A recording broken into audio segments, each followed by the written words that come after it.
ये मैं का भाव, यदि तुम्हारे अंदर मैं का भाव है, तुम्हें लगता है कि तुमने किया है।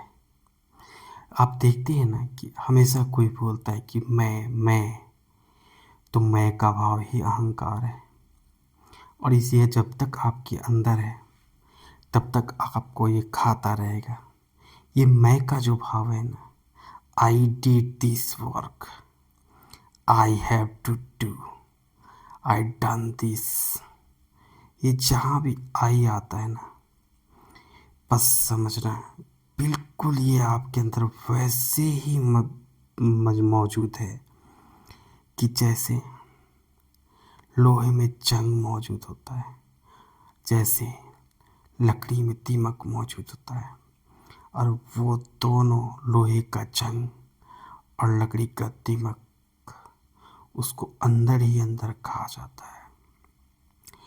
बिल्कुल ये मैं का जो आवरण है ना, आपके सारे गुणों को ढक लेगा। और जैसे ही आपके गुण ढकेंगे तो वो अवगुण का अंधकार फिर आपको घेर लेगा। तो ये मैं को मिटाना है। ये मैं ही सबसे बड़ा अहंकार है। जब हम सोचते हैं कि हाँ मैं कुछ कर रहा हूँ, तो फिर यहाँ अहंकार है। हो रहा है, बस हो रहा है, बिल्कुल वैसे कि जैसे सूरज उगता है। यहाँ मैं नहीं है, वहाँ सूरज का मैं नहीं है, सूरज का उगना मैं नहीं है, चांद का उगना मैं नहीं है, वो एक प्राकृतिक घटना है।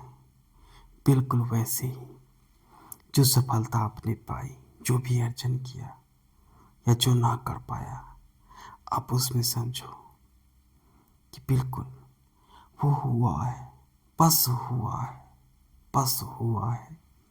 बिल्कुल वैसे ही जैसे सूरज का उगना, बिल्कुल वैसे ही जैसे चांद का उगना। तो ये मैं का अहंकार जो है ना, यही संसार का अहंकार है, यही मिथ्या का अहंकार है।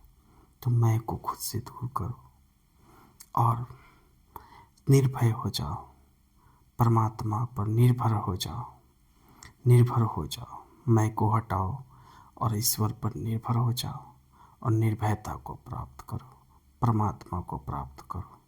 मैं को हटाओ, निर्भर हो जाओ ईश्वर पर और निर्भयता को प्राप्त करो, अर्थात परमात्मा को प्राप्त करो।